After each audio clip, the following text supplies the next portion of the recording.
What's up, Leafs fans? Welcome to Leafs Digest. We are back in the winning column after just a snooze fest of a game last night against the Pittsburgh Penguins, where we dropped our first loss in 5 games, breaking our win streak last night, losing 2-0 to the Penguins. We follow it up with a win on a back-to-back where Joseph Woll is in net against the New York Islanders in New York in their new arena, and we move to 13-6-1 on the season. We remain second in the Atlantic.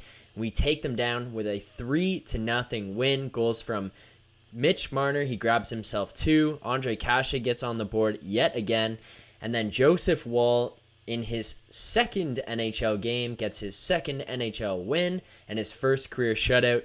Big night all around for the boys. But Goody, the biggest thing that I noticed here, and it's something that has been a consistent theme with this team so far, before the game even started, guess what Sheldon Keefe pulled out and turned on in the room? Just the blender. The blender, man. Nick Ritchie moves down to the third line. Michael Bunting up to the first. Pierre Engvall down to the fourth. And it paid off. It worked out well. It's a weird thing because other than the D, really, I think we've yet to see line combinations go out there that we've said, oh, don't do that again. Even when Ritchie played with Matthews and Marner, at the beginning it wasn't good. But then there was an adjustment period. Things got going. And it hasn't been great when he's got the chance to play with them, but in the last little while, even when he's been up there, it was like, okay, like he's not incredible, but he's not a guy that you're demanding to get off that line. So even at this point, it's like, okay, things are going well there. Then he gets moved again to the third line, and these lines still continue to perform. What did you make of the line changes? Were you kind of shocked by the fact that the lines were changing yet again? Was it something you expected coming off of the loss? How did you take it? And then what did you think about watching them out there tonight? I liked Ritchie moving down tonight. He had a little bit more legs. You got to see that on the goal he assisted. Got to the puck first. I thought that could have been an icing, but as they did the playback, it got tipped in. I definitely get why the Islanders were mad there. I thought for sure that it should have been an icing, but totally a legit goal. And Nick Ritchie getting to it first. You'd love to see that picking up a point. He hasn't had many of those.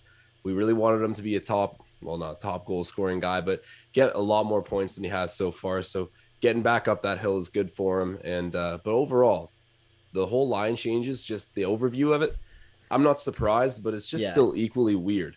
And the fact that it's working, right? Okay, so I can only say so much about what Sheldon Keefe's doing.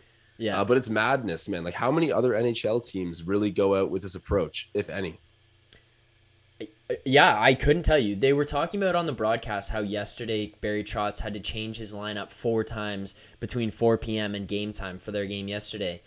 But the context of the situation was that they have like 8 guys on the COVID protocol list and a couple of guys injured. So they're forced to be changing lines. Sheldon Keefe just walks into the rink in the morning and just says, like, throws a bunch of names in the hat and says, what can we pull out of here today and put together on the ice? But it's weird. It's like I said, it's just every time we've yet to walk away from it going, oh man, don't do that one again, or oh, that was a terrible call. And the lines look good, and even when we've lost, it's like, okay, they've still managed to look good, and it's not like we're looking at this saying, oh wow, these guys don't have any chemistry together. But I do want to point out specifically Ritchie moving to that third line. I think that could be a good role for him, because not too much is going to be demanded of him. And the one thing that I look at as a benefit here is that when you have Pierre Engvall playing on that third line on the wing, he doesn't have much hands or like skill in terms of goal scoring in that sense. Ritchie does. Ritchie's proven in the NHL that he could score 15 to 20 goals in a season.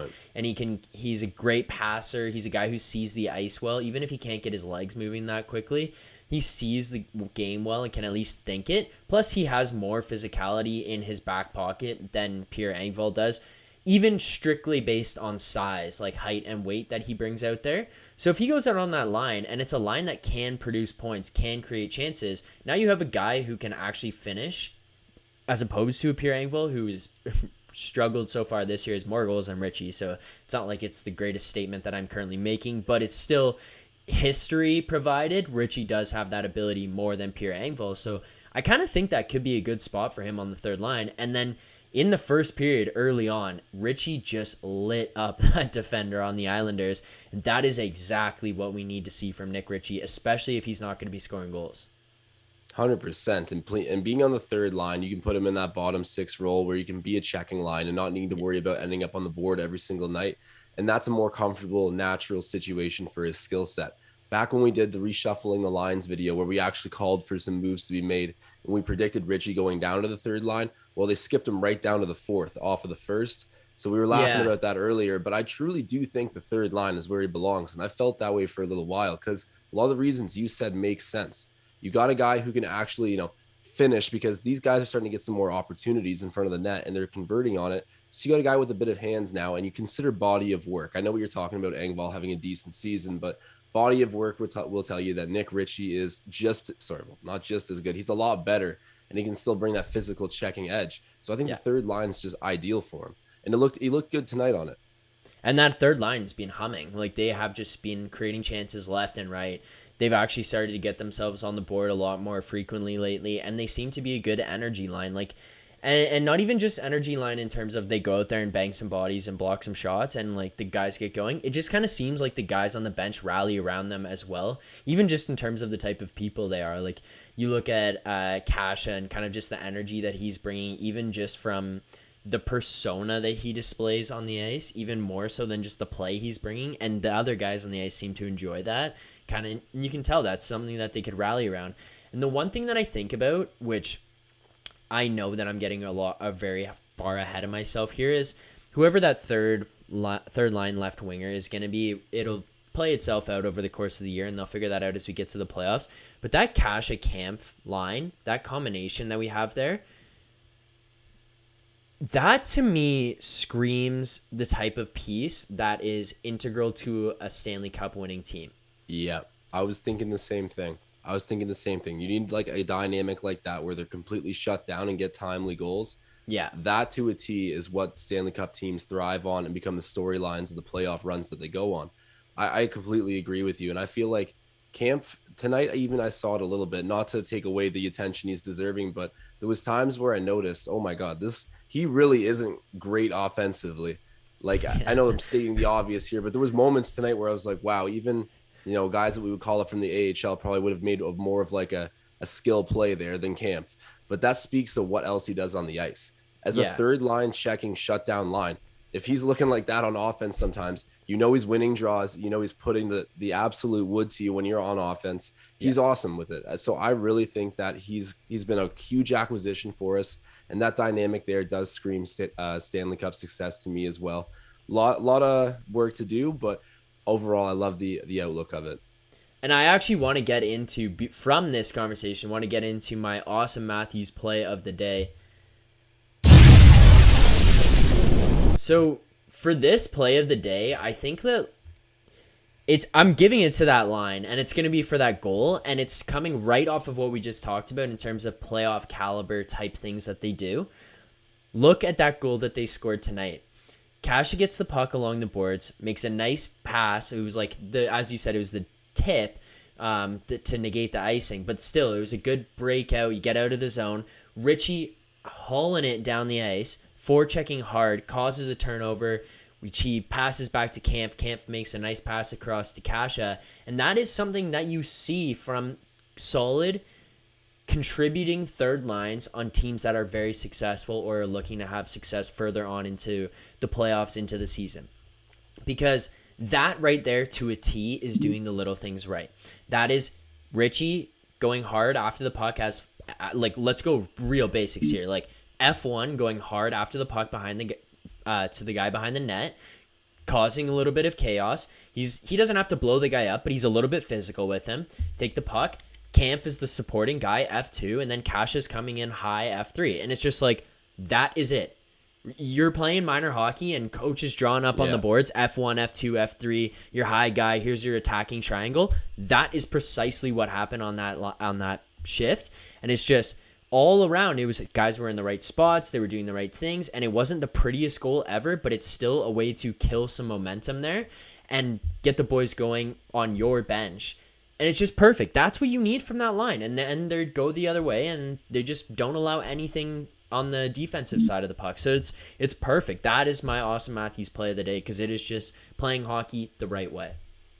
Yeah, it wasn't quite like the perfect highlight, but just the fundamentals of the situation, it screams winning hockey, which is Yeah. definitely a great thing to see from them.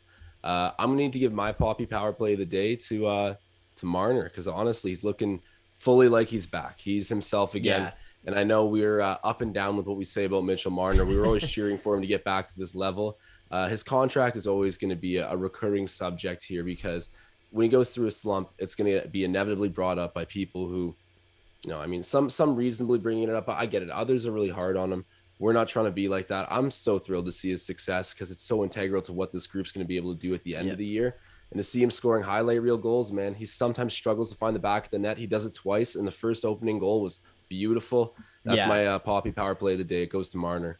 That was a great pass by Muzzin too, and I actually got to give kudos to the Leafs for it as well, because every time it happens, I come on here and say, you can't give up the first goal every night. You can't give up the first goal. Well, there you go. 4 minutes into the first period, we score the first goal, take the lead, and you kind of just start to choke the Islanders a little bit. They've been struggling lately. They've been struggling to score, struggling on the power play, which was a 4-on-3 power play for them. They've been real bad on the power play. They lost last night in their own barn for the first game in that barn. They're feeling it, and you put the pressure on them right away. That is how you open up a road game. That's how you open up a back-to-back with your backup goaltender in net. You take it to them right away. Beautiful pass by Muzzin, and as you said, highlight reel goal by Mitch Marner, fending off Barzal, kicking out the leg, protect the stick, and then just a beautiful backhand. It passed Sorokin into the net. It was great play all around. So that's a good pick by you there for that one.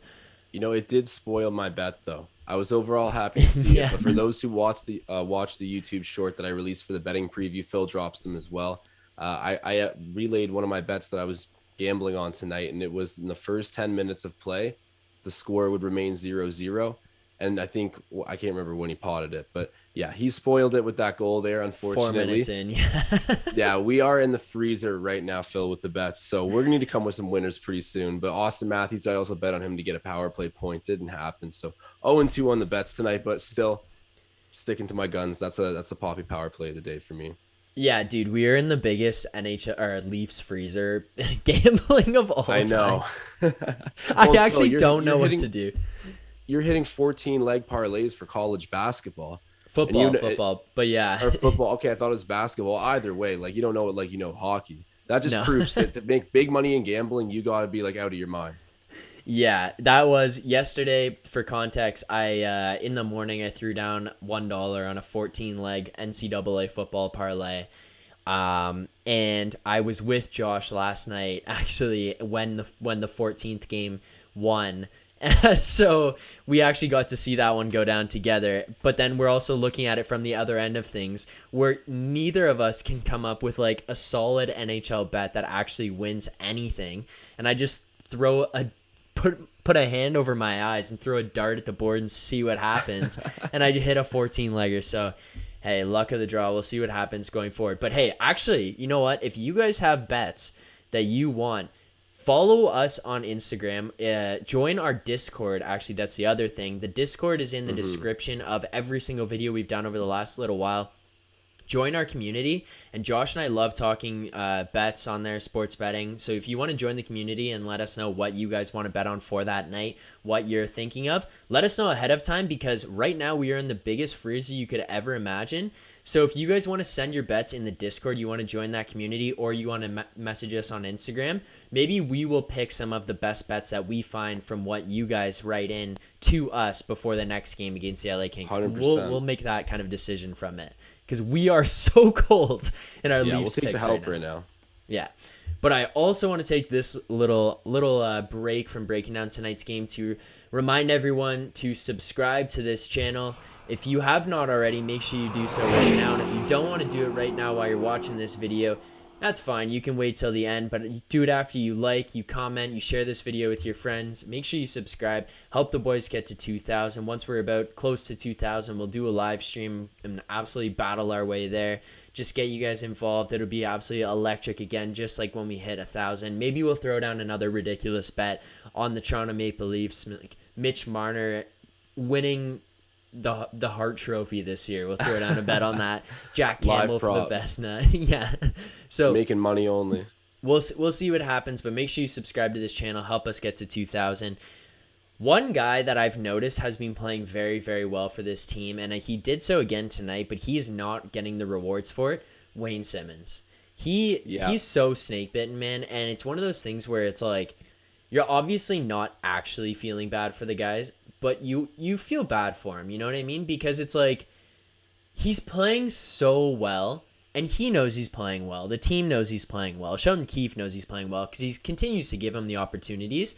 But it's like, man, I want to see that guy put the puck in the back of the net just to feel good about himself and at least like have some benefits to how he's been playing. It's just like you just want him to have that kind of success. Yeah, I mean, he's working hard, right? You want to get him rewarded for it, and it helps the team win. So of course, we're rooting for him to do that. But he's looked good even without recording the numbers all the time. And I feel it from a momentum standpoint in the game too. He's so good at retaining possession of the puck because of how strong and fast he is. Like Wayne's awesome for breaking the puck through the neutral zone into there and getting it to the front of the net. We were talking about that, and if he ends up playing with Bunting again at some point, I think that'll be a dynamic that generates some points because, again, Wayne Simmons so good at getting the puck to high scoring areas, and then Michael Bunting in professional garbage, man. So I feel like Wayne Simmons would be awesome to get a few more goals up because he's looked great. He's looked great for sure. And one guy I think I've noticed too just recently is Lilligren. He's looking awesome, actually. Yes. Tonight, I thought he played a great game. Yeah, I completely agree. I've loved Lilligren being in this. Oh my gosh, I could not get my words out there. I've loved Lilligren being in this lineup.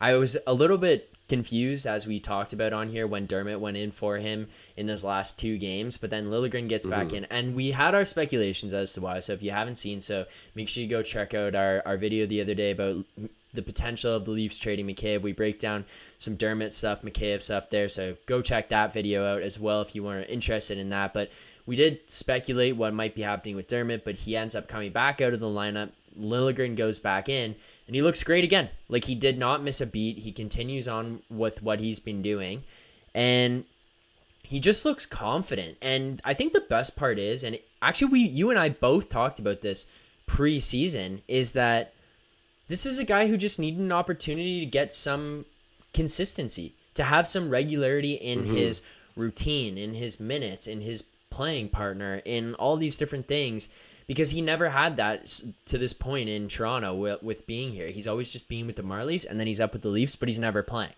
And then he gets in, and it's not great, and then he's back out of the lineup for 10, 15, 20 games. And how are you supposed to develop? How are you supposed to get comfortable? How are you supposed to feel things out that way? He needed to play, and it's showing because, as you said, that he's looked really good, and tonight he was great. Yeah, and it's an ultra short leash previously for him, and I guess even to this point, you could argue it still is sometimes because look at what's happening with Travis Dermott. But having him back in the lineup, you felt the impact immediately. I thought he looked super poised for a young guy who's had to fight his way in. You sort of get leapfrogged by Sandin in the depth charts, and he gets the opportunity ahead of you. And then Dermott, I think they were really pushing to make work because of the money situation. You don't want to be having 1.5 in the press box every night, which I understand as well. But at this point, it's very clear that Lilligren is the guy when we go into important games we need to have playing. 100%. And another guy who's actually stood out with everything that he's been doing, he hasn't been taken out of the lineup, but he's been put in some really weird situations. Michael Bunting. This guy moves up and down the lineup like nobody's business, and I talked about it, I think maybe in last video or 2 videos ago. I said, Michael Bunting looks good on no matter what line he plays on. He looks like he can just fit with that line, and he did so again tonight playing back on that first line. And one thing I want to point out, which I don't know if you caught this on the broadcast, Michael Bunting tonight tied Anthony Cirelli for the league lead in penalties drawn. Wow, I didn't hear that actually. Yeah. He's a rat, man. He is a rat. He's so greasy. But it just goes to the fact that he plays any way you need him to, because think about him drawing that penalty. He ties the league for penalties drawn. So there's your greasy rat. Then this guy's throwing hits in front of the net. He's throwing guys around. He's battling in corners. He's winning puck battles. He's hitting guys. He's doing those greasy little like slashes where you just slash a guy and just skate away and pretend nothing happened. Just things like that, which is hilarious to watch when it's happening for guys on your team. And then you also look at the other side of the coin where he's grabbing that drop pass from Marner where it ends up in his feet. He has the skill and the mindset to be able to kick the puck from his skate right to his stick, hold on to it for that 1 second long enough to get to a better position past the defender, but not too long to put himself out of position, and then makes a beautiful pass to Marner in front of the net, who scores that third goal of the game. It's like, this guy can really, and not to get way too far ahead of ourselves, but he can kind of do it all. Yeah, no, definitely. I mean, he's not going to go to any line. And even when he plays into the depths, like, I don't think he's ever going to really be the best player on his line. A lot of times he's the garbage man. He's going to do better with good players, but he's showing a ton of versatility playing 1 through 4 in the lineup here. It's crazy. And Bunting's someone that we thought would do really well, and he's definitely delivered on it. And I love that his teammates can see that he's excited to be a Leaf. He takes a lot of pride in being here, and that's why he does the little things that you're bringing up that just get under people's skin and make the fans love you. So he definitely cares about his reputation here. You can see wears his heart on his sleeve.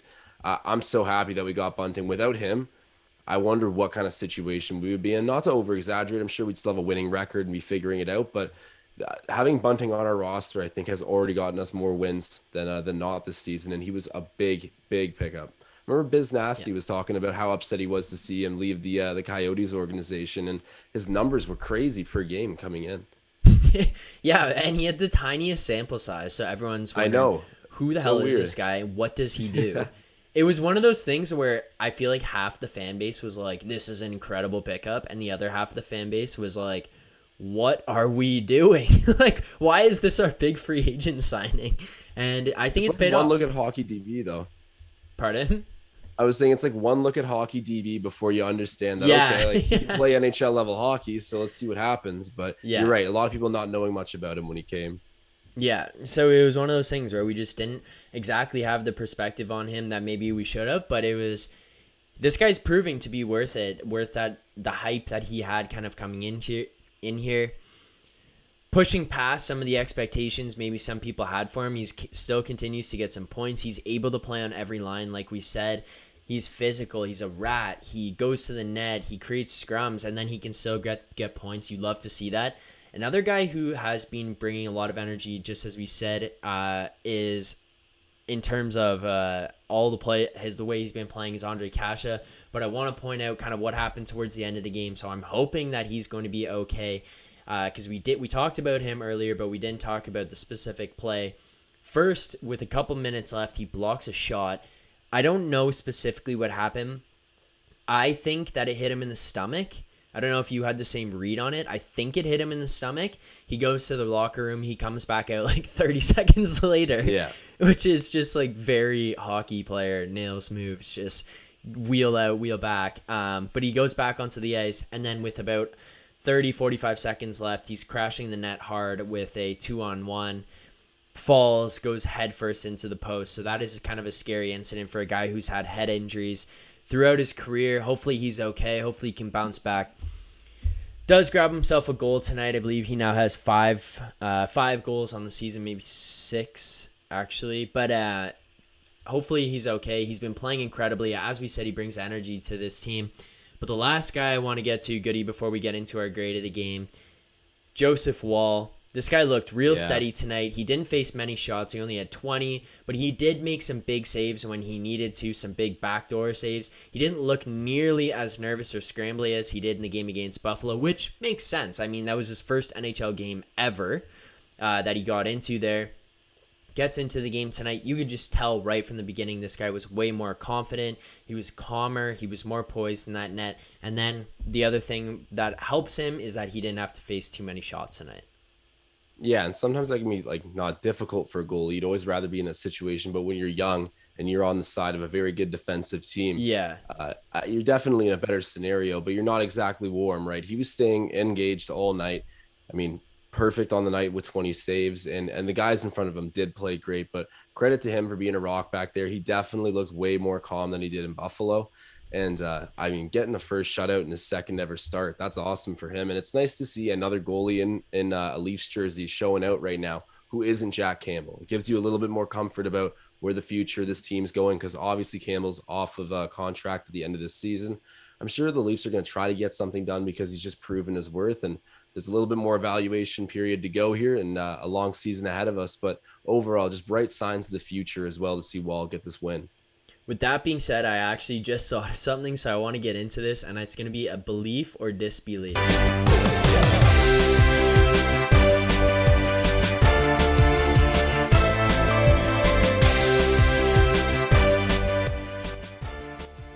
Okay, Goody, ready?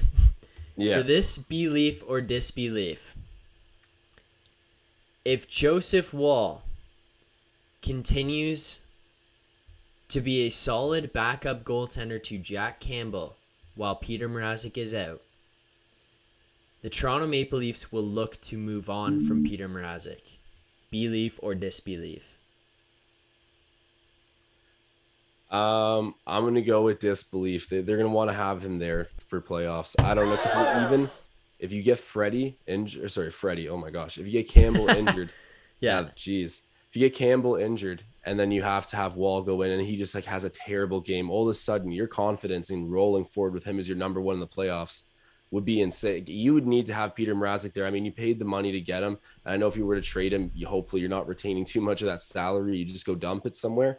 But I just think in the playoffs, you're going to need to have a backup plan if something happens to Jack Campbell, right? Like he's been our rock. And I think Mrazek has clearly the best resume in the NHL out of the rest of our goaltenders. And I mean, Woll could actually low-key be something special right now. You just have a young goaltender who gets hot. I mean, we've seen a lot of playoff teams ride that before, but he's especially young. I feel like you'd probably want to keep Mrazek around. So I'm going to say disbelief on that. What about you? You know what? I'm going to go belief. But here's why. I don't think it's an immediate look to move on. I think it's an extended see the opportunity to move on, which is kind of a cop-out, but like my explanation for this would be that during the time that Peter Mrazek continues to be out, you give Joseph Woll every opportunity you can to see what he can do in the NHL, because he is 2-0 so far, and he's played Buffalo and tonight the Islanders, who the Islanders are struggling, and he only faces 20 shots. But hey, you win the games that are put in front of you, and as a backup goaltender, all you really want from your backup is to be at least 500. That's what you're looking for from a good backup goaltender nowadays. So if he can continue to play well in the opportunities that he's given, I think when Mrazek comes back, you push Woll down to third goaltender position, back to the Marlies, whatever. And then you kind of see that period as the testing out period for Mrazek. Because if Mrazek can do what Woll was doing, maybe you are in a situation where you look at it and you say, hey, to save $3.8 million, we could go get another defenseman if we look to move on from Mrazek. And there could be teams around the deadline. This is the most important part that makes me think that this is a potential move on opportunity. Goalies are high demand. Goalies, a lot of teams, a lot of NHL teams that are going to be looking to push into the playoffs, they'll be looking for goalies. I even look at Edmonton right now. They're playing incredibly, but they're looking to acquire goaltenders. Like the rumors around Marc-Andre Fleury to Edmonton have been just absolutely flying around. So there's teams that will look for goaltenders, and if they will part ways with a defenseman that could help this Leafs team, I think you explore that option. That's why I'm going to go with belief on this one. I think the real issue here is that he's making 3.8. So it's like, yes. Because I think ideally, if you do move him, you sort of look at your goaltending situation and say, Jack Campbell and Joseph Woll, we got to go win a Stanley Cup like this. I mean, it can happen. And I like both those guys a lot, and they've been great for the team this season. But I feel like even to be in that situation right away, you'd think, okay, we need to improve this a little bit if we truly feel like we're contenders. So I think the real problem here is just that we have him at 3.8 for Mrazek. Otherwise, I think we keep him fully. But you're right. Maybe from the standpoint of getting an extra D-man in there, it would be worth it. But Woll would really need to impress me. Yeah, agreed. I'm not saying like I don't think right now I'd be in the position to say let's move on. Hey, let's give him a little bit of a feel-out time, see what else he can do here. If he continues to win games, he continues to look good. Maybe it's something you look at down the road and say, maybe we can move on from the guy. But Goody, let's get into our grades of the game before we close this one out. We'll do these real quick. All right, so our Mike Babcock old school grades. I wasn't as harsh on the team last night as I probably could have been. I think I threw it a B- grade on the game. And I've only thrown out one A+ total. But I considered it tonight. I can't fully get there. I'm going to go with an A on this one. Joseph Woll gets a shutout. We played really well defensively, holding the Islanders to only 20 shots. Our power play needs work, man. We were really good throughout November. We were hot, but then it's just when it's bad, it's bad. It's real The bad. neutral zones. I don't know why we can't get a zone entry. It's weird. Yeah, that's really what it comes down to. I truly believe that is like the zone entries kill us because it takes 30 seconds to get in the zone. Now you're looking at a minute and a half, and then if they clear the puck one more time, it's over. That's it. Your power play is done because you're not getting back in. The power play really needs some work, and it's kind of getting to a point of concern because it actually came to bite us in the ass last year against the Habs in the playoffs, and it did prove to be important because we just couldn't capitalize. So I think that needs to get worked out. Wall plays well. Our third and fourth lines play really well. Again, the third line gets themselves on the board. The fourth line does not, but they look good. Then you obviously have that first line contributing. Our special teams in terms of the penalty kill continues to be rocking. They actually score a goal. We score the first goal of the game. Sheldon Keefe's blender just seems to be absolute primo. This guy just cleans it out after every single game. He gets deep scrubbing in there and makes sure it's spotless before he puts it back in the cupboard. So that blender continues to work. I don't know, man. I think it was a good game all around, and I'm going to give this one an A. Yeah, I'm in exact same boat as you. Go figure. We always end up ahead with the same grades, it seems like, but I got to go with an A here as well. And the power play was a little bit concerning, but I'll start with all the good things. Like you said, Wall getting a shutout is just great for him on a sentimental level, but on a practical level for this team too. It's like, okay, we got a great goalie coming up the pipeline here. He's starting to look NHL ready. Yeah. And it's just great for your situation. We even just went over how, if it's good enough, then maybe we explore improving our team elsewhere. So I really love tonight's effort. Marner is starting to look like himself, is everything we needed to see. 110%, man. I missed seeing Mitch Magic out there, but it's coming back now. I'd like to see Austin Matthews get going a bit more. But an A is a solid effort, and that's what it deserves tonight. So I'm going to go ahead and leave it at that. All right, Leafs fans, so that is it for our game reaction to the Toronto Maple Leafs beating the New York Islanders 3-0. We moved to 13-6-1 on the season. We are still second in the Atlantic with a little tiny bit of space over the Tampa Bay Lightning. I think they've got us in win percentage at this point, but hey, what matters at this point is points on the board, and that's what we've got, and we've got points ahead of them. So we do remain second in the Atlantic. Joseph Woll gets his second career win in his second career NHL start, and he grabs his first career NHL shutout. So big milestone night there. Mitch Marner gets himself 2 goals. It's his 12th multi-goal game in his NHL career. Ondrej Kase getting on the board again, keeping that consistent. Himself getting points at third line, playing real well, so things look good tonight. Make sure you join our Discord, join that community that we've got going on there. We'll talk about bets, pregame bets, what we do and don't like about this Leafs team. So join the Discord. It is in the description to this video and the videos that we've had previously. And one thing that I am curious about, which people can throw in the comments after this when they like and they comment on this video, is would you guys want to see Josh and I do live watch-alongs for games? Like while the game is going on, would you want us to do live watch-alongs? If that's something you're interested in, let us know in the comments below. With the 10 p.m. start against the LA Kings on Wednesday, that's a possibility that Goody and I would do that, and then maybe do a game recap for the next day or something if it got too late. So let us know what you think about that in the comments. But Leafs fans, we will see you guys after the next game Wednesday, November 24th at 10 p.m. against the LA Kings. Keep believing. Signing off.